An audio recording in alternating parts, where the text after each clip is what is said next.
Well, hello there. My name's Greg Wilson. I'm with Mishpat V'Chesed Ministries, and I'm a believer in Yahweh and His Son, Yeshua, Jesus. He fulfilled the prophecies, and this is just my personal ministry for any new subscribers listening out there. I've been getting a couple new subscribers, but I just stand for God's standards as defined in His law and His Son, which brought us salvation. I try to balance loving your neighbor with maintaining God's righteous standard.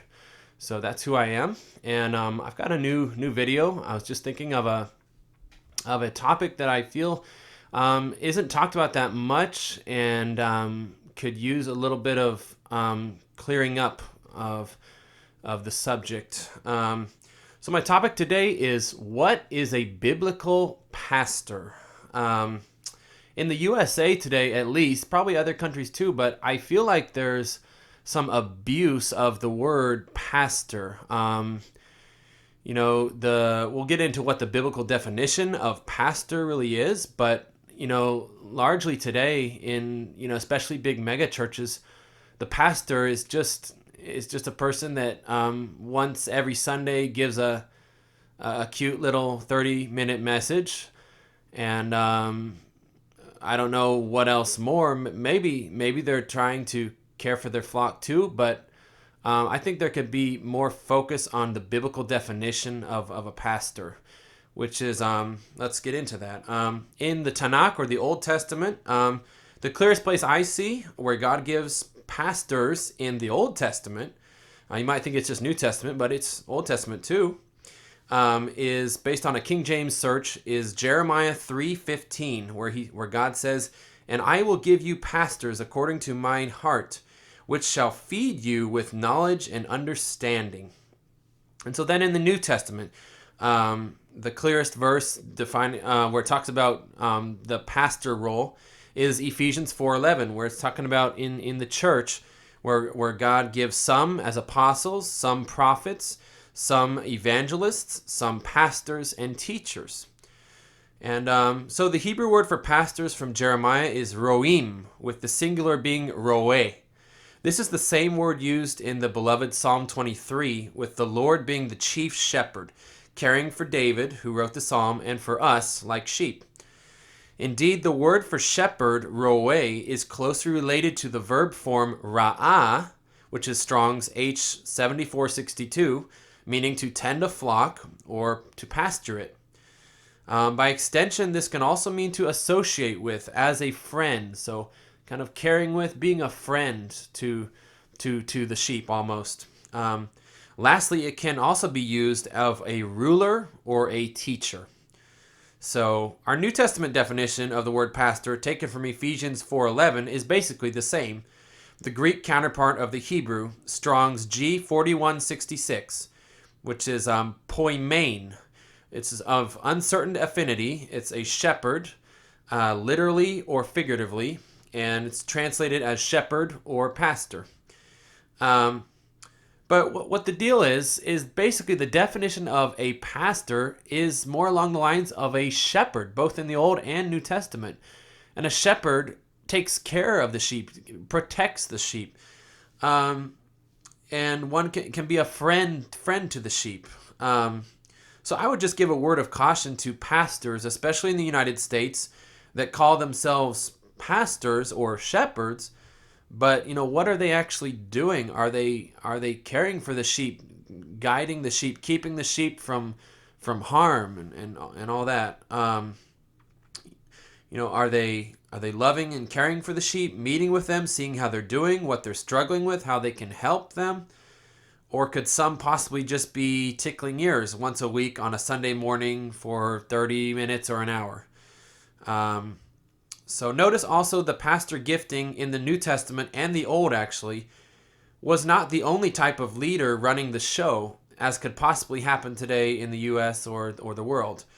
We have kind of a pastor's kind of the president of the church, sort of. I know there are church boards, but I think there's too much emphasis on this one man, because it's just one gifting among others. There's apostles, there's prophets, there's evangelists, there's teachers. And I think pastor gets elevated, and the Bible never that I know of never really elevates pastor to uh,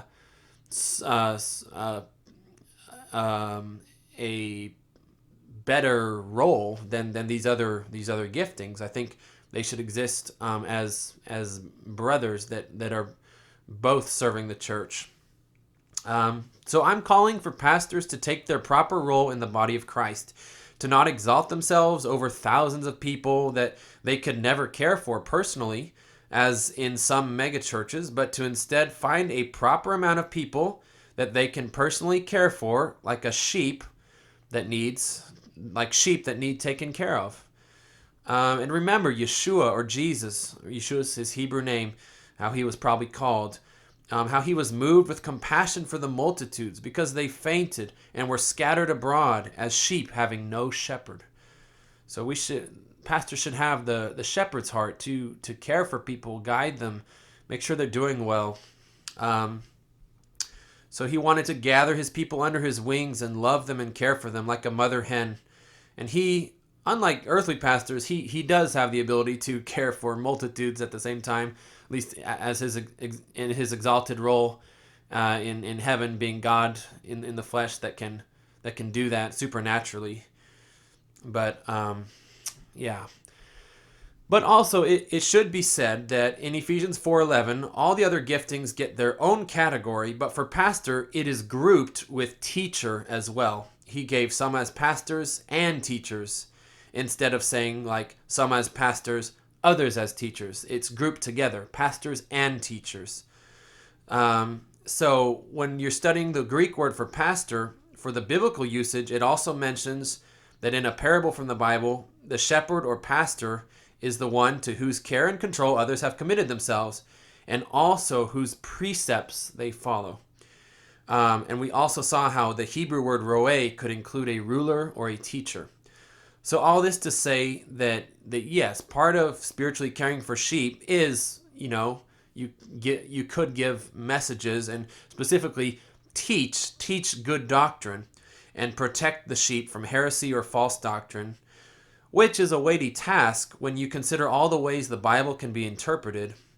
There's a lot of different views on stuff, so it's a weighty task to try to guide one in what the actual true view is. It's a responsibility to teach what we know to be true and good.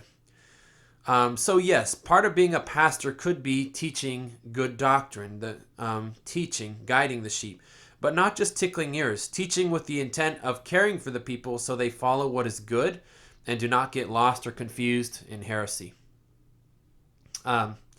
So in conclusion, I do want to commend the good work of biblical pastors out there, what they're doing. Thank you for caring for sheep, but always be careful that your doctrine is good doctrine in accordance with God's moral standards as outlined in his law. But perhaps for some, a reality check should be done. Are you really caring for people in the way they need it? Or just giving a 30-minute message once a week? Are you meeting people's needs? Now, an overseer of a congregation could be something different responsibilities. But if you are going to call yourself a pastor, that means that you are shepherding sheep. Yes, with good doctrine from messages, yet also with checking personally on your sheep, perhaps meeting with them, counseling them, loving them, encouraging them. So in conclusion, may you ultimately look to the great shepherd Jesus to care for you, and may you seek biblical earthly pastors, shepherds, to help you as well. And if you are a pastor, may you personally care for each one of your sheep in a way that honors the Father.